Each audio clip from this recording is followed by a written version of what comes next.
color is this dress?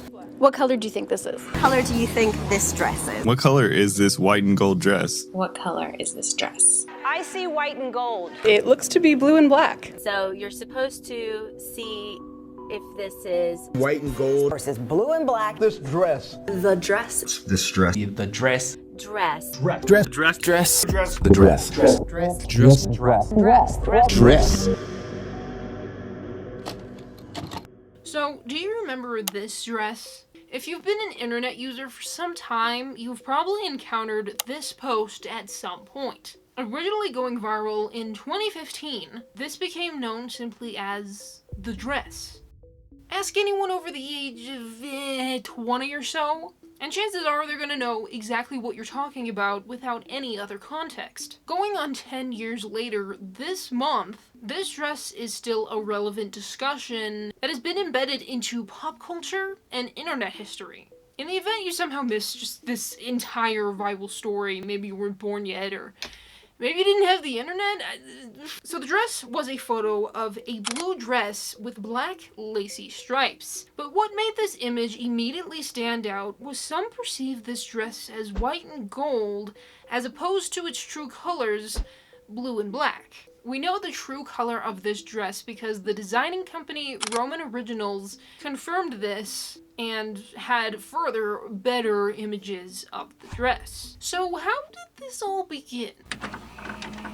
It was on February 7th, 2015 at 3:30 in the afternoon when Cecilia Bleasdale took a photograph of this dress. This was taken on a Galaxy S3 mini cell phone on a cold winter day with dusk falling. This was the image that sparked the entire story, though those involved had no idea that this simple image would unravel a decade-long mystery. This dress was located at Cheshire Oaks designer outlet north of Chester, England. You see, this dress was photographed by Cecilia for the wedding of her daughter Grace to show what she would be wearing at the event. However, Grace was one of the first people to see this image as white and gold. Yeah, so she sent me 3 photos of 3 different dresses, and I said, so which one is it? Which one do you like the best? And she said the third one. I said, oh, the white and gold one. So Grace took to Facebook, and this sparked a debate amongst her friends. Some were seeing white and gold, while others were seeing blue and black. And according to Wikipedia, this debate became well known in Colonsay, and this may have been the first taste of virality that this dress would bring. Now, the story really began to take off when Caitlin McNeil, a friend to the bride and groom, was performing at their wedding. And once more, according to Wikipedia,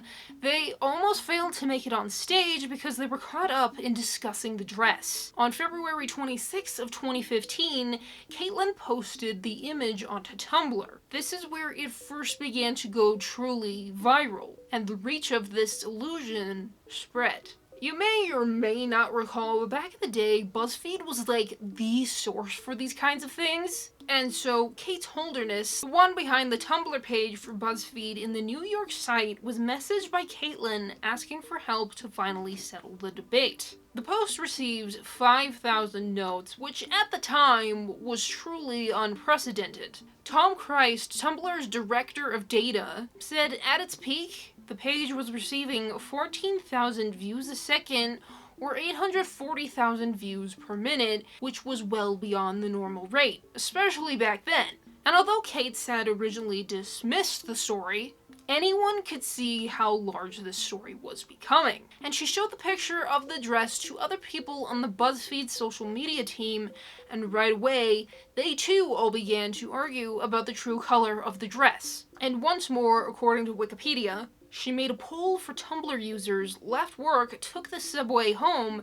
and when she checked her phone again, the page had set a new record at BuzzFeed for concurrent visitors, peaking at 673,000. And it wasn't long before this grew far beyond Tumblr, spreading to other avenues of social media, with hashtags like white and gold, blue and black, and even Dressgate. People were going insane with theories and arguing amongst each other as to what the true color of the dress was. On Twitter alone, there were about 5,000 tweets per minute concerning the dress, and in just a matter of hours, it became 11,000 tweets per minute. The Washington Post picked this up, describing this as an argument that divided a planet. Celebrities got into the mix, including Taylor Swift, Jaden Smith, Frankie Muniz, Demi Lovato, and even Justin Bieber. And of course, Ellen.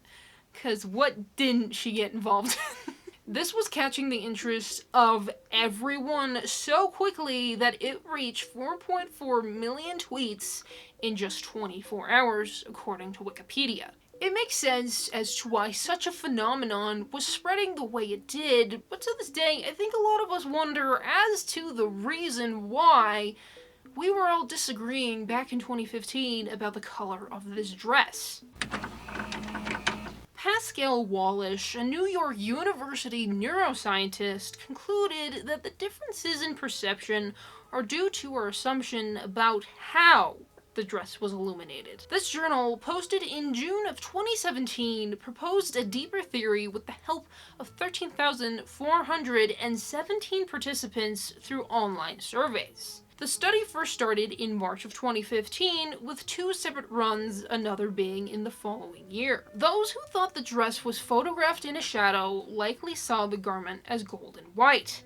By contrast, those who thought it was illuminated by artificial light were more likely to see it as black and blue. And on Slate.com, an article by Wallish himself was posted here as well. The image of the dress contained a lot of uncertainty in terms of lighting conditions.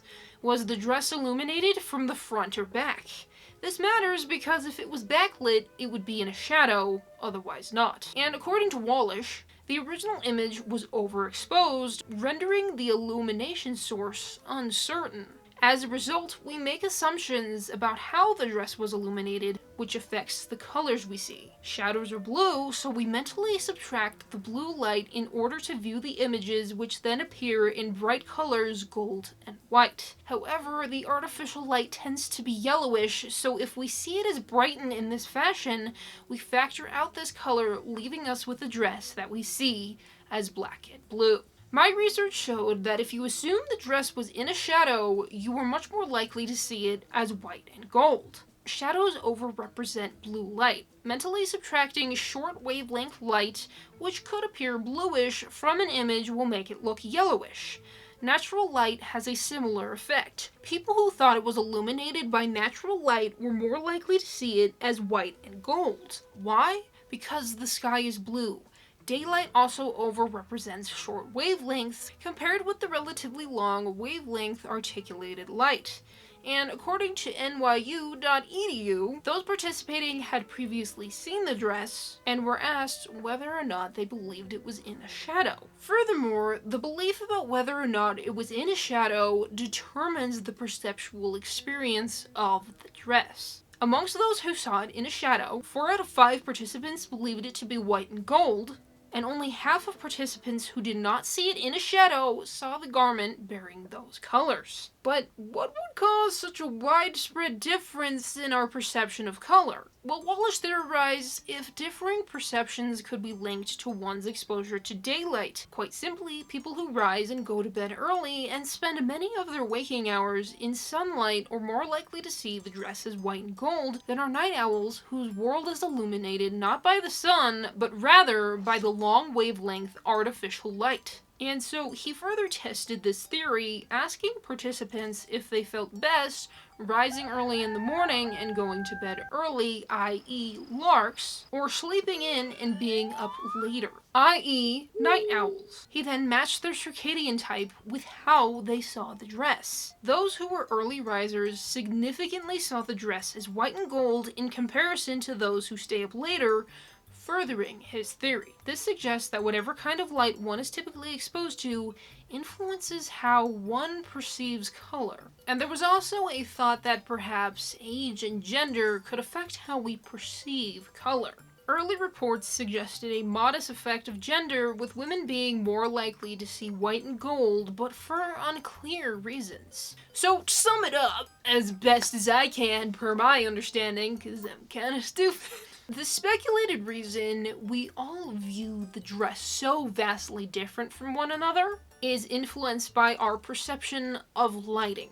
So, depending on whether you see it in artificial light or natural light may determine your perception of the colors, and furthering that, where you kind of see the light beaming down, whether it's in shadow or like straight on, also changes our perceptual experience of the dress. We know beyond a shadow of a doubt that humans see color differently from one another. The way we perceive color might even be completely unique to each person. There's some studies suggesting that everyone's like a snowflake. They're unique. Things like genetic variations, gender, age, geographical locations, what season we're in, and even what color our eyes may shape how we view color. So, on a very semi-related side note, our story gets just a little bit dark when I was just browsing, looking for research, looking for developments into this, and I found from people.com this article. So if you remember, Cecilia was the one that started this all by taking the picture of the dress for her daughter Grace's wedding. Grace's husband, Keir, apparently attempted to murder her somewhere in 2019 to 2022, and he was accused of a spree of domestic violence and coercive behavior against his wife of an 11-year span. I also read that, like, Cecilia and Grace didn't really get a lot of credit or make really any financial compensation from this, which is kind of sad if you think about it. They're the ones who kickstarted this whole thing. Without that picture, none of this would have ever happened. So I personally was never able to see anything other than blue and black, but it was my older sister who brought this to my attention in the first place, and I remember her and my other sister going back and forth about the color of the dress, even sometimes their perception of the color changing. So my sister went from seeing blue and black to white and gold somehow. Was she lying? Probably. But I guess my experience with this image was that I kind of just always saw it as a low quality image with a warm tone over a blue and black dress. And my mother was the only other person who ever consistently saw it as blue and black. And even now, that's all I see. I've come across this post hundreds of times, and even now, all I see is blue and black. I don't know how people see white and gold. Even when people do, like, the editing and they show the little illusions, like, what am I looking at? So yeah, that's the main theory as of now, and I do feel like that more or less solves it. Just ask a man the difference between these two shades, he ain't gonna know, okay? So that tells you everything you need to know about the perception of color. And apparently women see far more color than men, and mantis shrimp see more color than we do. I thought about making this part of the Dark Side of the Internet series, but it's not dark. It's not really creepy. It's more like, what the is going on, man? Yeah, this is just kind of its own little standalone thing. Just know that if I got anything wrong, I put days worth of work of research and editing a script to try and break it down and understand. Kind of a deep theory. I mean, when you're reading the writing of a neuroscientist, your average person isn't gonna go, oh yes, I completely understand what he's talking about. You get it too, don't you? If anything is incorrect, feel free to correct me, and anything that I stumble upon that I'm like, I was wrong, I will correct in the comment section down below. So thank you all so much for watching. Hopefully you all enjoyed, and hopefully I will see you all here next time.